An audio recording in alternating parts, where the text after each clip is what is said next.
The caste system played a role in helping the British keep Indians divided. The British had no idea that a rebellion was brewing. If they had received word about it, the British officers would have probably laughed it off. The Rani of Jhansi remained quiet, though anger continued to burn in her heart. The people of Awadh could no longer tolerate the insult to Nawab Wajid Ali Shah.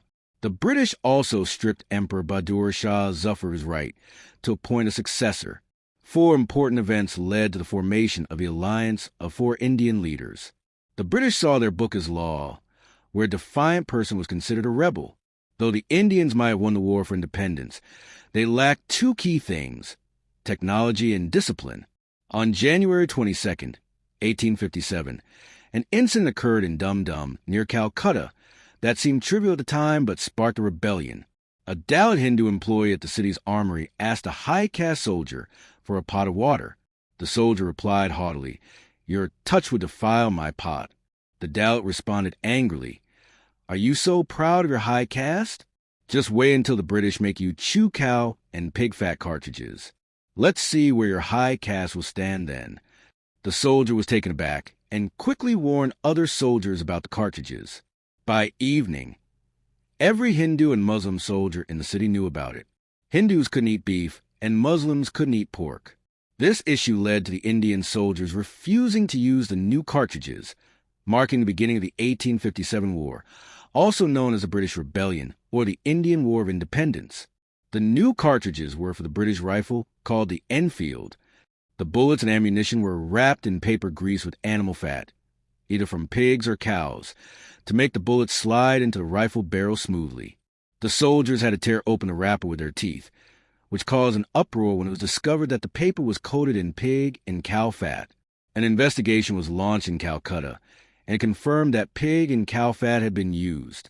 The British government, though, decided to release the cartridges without grease, allowing soldiers to choose their own grease for the time being.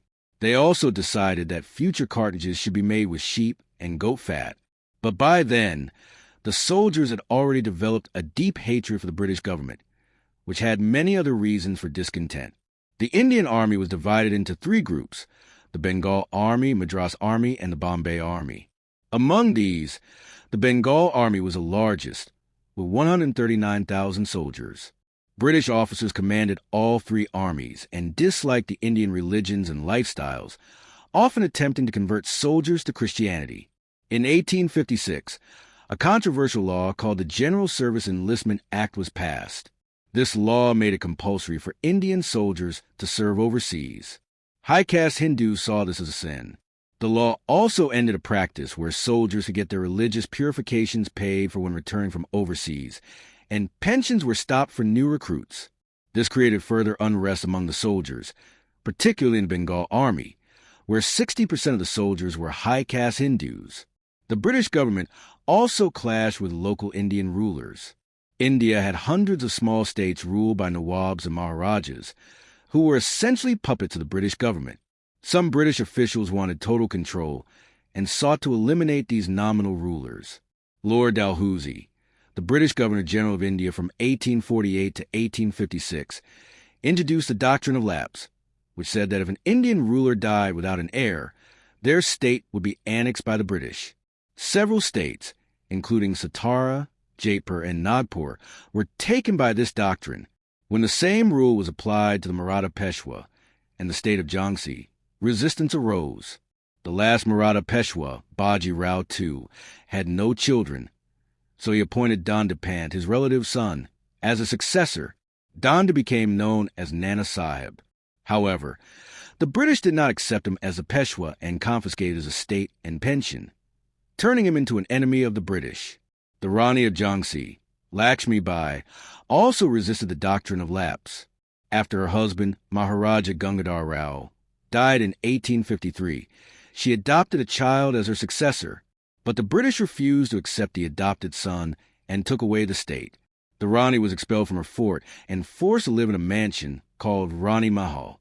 Despite her legal battles, she was only granted a pension. Behind the scenes, she secretly reached out to other Indian rulers who were also upset with the British. Lord Dalhousie's next target was Awadh, a large Muslim state ruled by Nawab Wajid Ali Shah. The British claimed that his government was corrupt and inefficient and should be brought under direct British control. Wajid Ali Shah resisted, but in February 1856, the British captured the state, and he was forced to leave Lucknow for Calcutta. The British dismissed 60,000 soldiers and angered the people of Awadh, especially the 75,000 soldiers from Awadh in the Bengal army. Hazrat Mahal, the Nawab's wife, took up the cause of restoring the state. She reached out to Nana Saheb, and together they formed an alliance of rebels against the British. Alongside them, Bahadur Shah Zafar, the Mughal emperor of Delhi, became another key figure in the rebellion. Although the British gradually reduced the status of the Mughal emperor, the Indian public still saw him as their legitimate ruler. The British, however, denied him the right to appoint his successor. When Bahadur Shah Zafar demanded an increase in his pension, it was denied, further humiliating him. Eventually, the British even prevented him from choosing his own successor, appointing a prince who promised a hand over the Red Fort to the British. This act fueled resentment among the Indian people and contributed to the brewing rebellion. As the year 1857 progressed, discontent spread among Indian soldiers and civilians. The British government's policies, religious interference, and mistreatment of local rulers sparked anger across India. The hatred towards the British was growing, and a rebellion was only a matter of time. The situation escalated when Mangal Pandey, a soldier in Burrakapur near Calcutta, became the first to openly rebel. On March 29, 1857, he refused to follow orders and tried to unite other Indian soldiers against the British. He was arrested and executed, which further sparked the flames of rebellion across the Bengal army.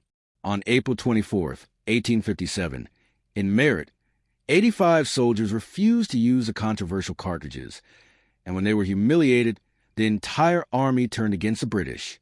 On May 9, 1857, a large-scale rebellion broke out in Meerut. Indian soldiers attacked their British officers and families, burning bungalows and freeing the 85 imprisoned soldiers. The rebel forces then moved towards Delhi, hoping to declare allegiance to the Mughal emperor and start the fight for India's freedom.